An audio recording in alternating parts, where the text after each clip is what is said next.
नमस्ते दोस्तों,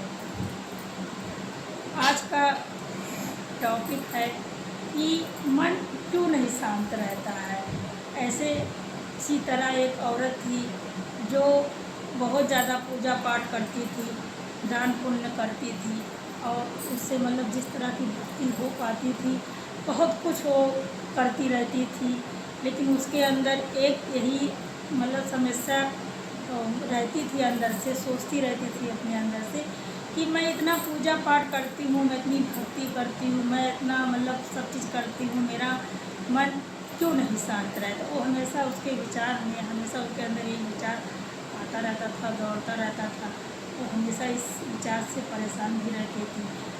ऐसे एक दिन उस गांव में एक साधु महंत जी आए और भ्रमण कर रहे थे और वो जगह जगह भिक्षा मांग रहे थे।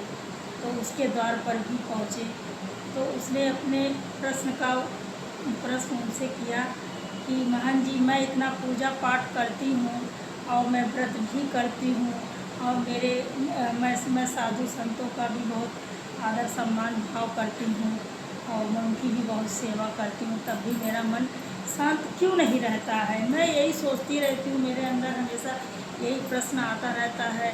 मैं बहुत इस समस्या से अपने परेशान हूँ और मैं निश्चित नहीं हो पाती हूँ, मैं अंदर से खुश नहीं हो पाती हूँ। तब महंत जी कहें, बेटा ठीक है, मैं कल इस समस्या का हल लेकर तुम्हारे पास तुम्हारे ये समस्या का हल लेकर कल तुम्हारे पास फिर आऊँगा, तुम मेरा इंतज़ार करना। तो कल हुआ वो सुबह उठी और उनके लिए भोग प्रसाद खीर बनाई। सुबह उठ के सोची आज महंत जी आएंगे, हम उनको पिलाएंगे और से बहुत खुश थी, इंतज़ार भी कर रही थी। तब सुबह हुआ, तब महंत जी टहलते टहलते उसके दरवाजे पे आए और कहा आए तो दरवाज़ा खोली और हाथ में कमंडल लिए हुए थे। उन्होंने कहा, बेटा जो भी प्रसाद बनाई हुई हो इस कमंडल में तुम डाल दो। तो जब वो कमंडल में जो भोग बनाई थी उसको डालने के लिए जैसे झुकी, देखी तो कि कमंडल गंदा था।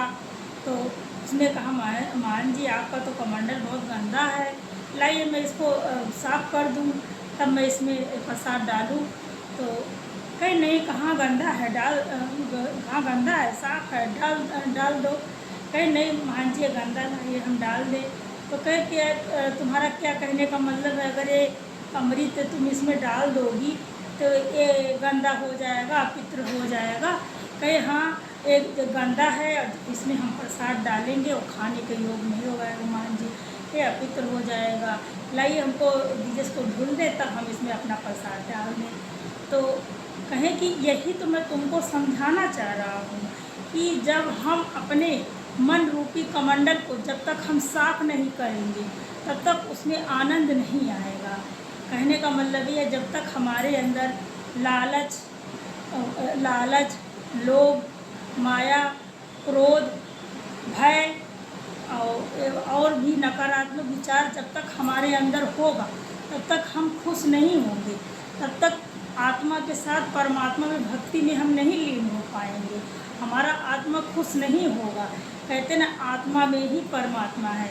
अगर हमको आत्मा में परमात्मा को ढूंढना है तब तक जो भी उसके रिलेटिव से नकारात्मक विचार हमारे अंदर आते हैं उसको हमको सबको दूर करना पड़ेगा, तभी हमें आत्मा में परमात्मा दिखाई देगा और तभी हमारा आत्मा खुश होगा। और आत्मा हमेशा आनंद ढूंढता है, खुशी ढूंढता है, और जब तक हमारा आत्मा खुश नहीं होगा तब तक हमको सुख और शांति नहीं मिलेगी।